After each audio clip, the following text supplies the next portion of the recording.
Assalamualaikum warahmatullahi wabarakatuh.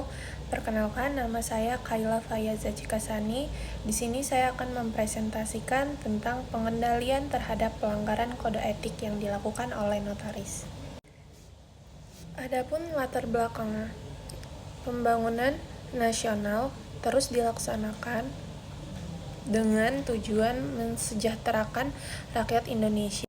Dan hal ini tertuang dalam garis-garis besar haluan negara, di mana khusus di bidang ekonomi, sasaran pembangunan adalah terciptanya perekonomian yang mandiri dan dengan peningkatan kemakmuran rakyat yang makin merata, pertumbuhan yang cukup tinggi, dan stabilitas nasional yang menetap.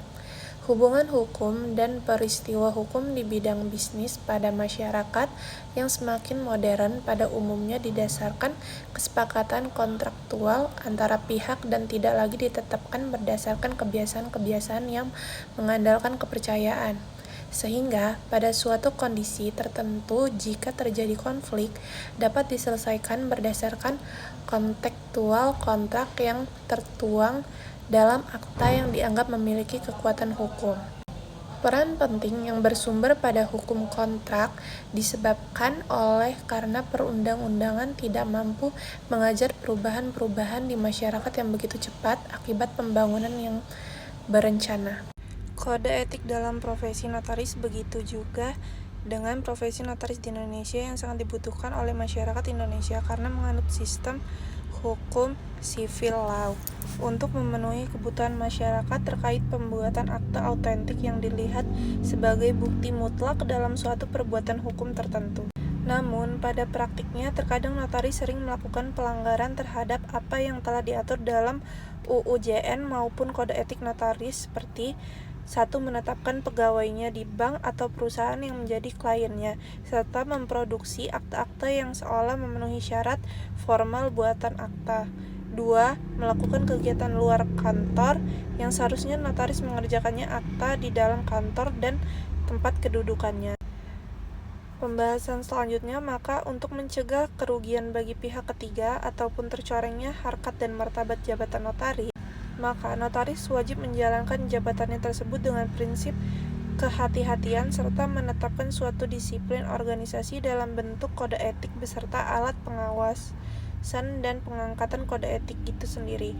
Perubahan Undang-Undang Nomor 2 Tahun 2014 tentang Jabatan Notaris yang menjelaskan bahwa kelompok atau organisasi dari profesi notaris yang dalam hal ini adalah Ikatan Notaris Indonesia ini untuk menetapkan dan menegakkan suatu kode etik bagi notaris di Indonesia. Sebelum UU JN disahkan, ini telah memiliki kode etik untuk mengatur para notaris yang diputuskan dalam Kongres Notaris di Indonesia pada tahun 1974.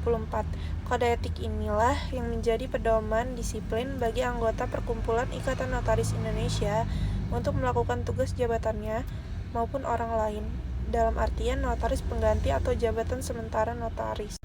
Dalam Undang-Undang Jabatan Notaris atau UU JN yang disebutkan dalam pasal 1 pengertian notaris yang menyatakan bahwa notaris adalah pejabat umum yang satu-satunya berwenang untuk membuat akte autentik mengenai semua perbuatan, perjanjian, dan penetapan yang diharuskan oleh suatu peraturan umum atau oleh yang berkepentingan dikehendaki untuk dinyatakan dalam suatu akte autentik, menjamin kepastian tanggalnya, menyimpan aktanya, dan memberikan gross, salinan, dan kutipan semuanya sepanjang akte itu oleh suatu peraturan umum.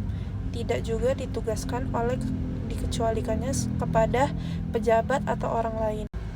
Kesimpulan, notaris merupakan profesi yang berfungsi untuk memenuhi keinginan para pihak di pasar modal dengan pembuatan perjanjian dan penetapan yang diharuskan oleh suatu peraturan umum atau oleh yang berkepentingan dikehendaki untuk dinyatakan dalam suatu akte autentik, menjelaskannya kepastian tanggalnya, menyimpan aktanya, dan memberikan gross, salinan, dan kutipannya, semuanya sepanjang pembuatan akta oleh suatu peraturan umum. Maka atas kewenangannya, produk notaris tersebut mempunyai kekuatan bukti formil, material, dan untuk membuatnya hukuman tertentu juga mempunyai kekuatan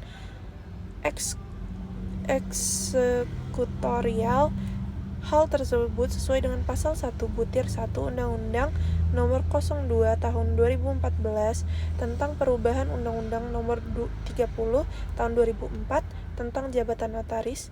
Pelanggaran dan kejahatan yang dilakukan notaris di bidang pasar modal, yaitu pelanggaran jabatan yang teknik administratif. Dalam pelanggaran teknik administratif terdapat ketentuan berdasarkan pasal 66 UU Nomor 8 Tahun 1995 tentang pasar modal. Sekian, terima kasih.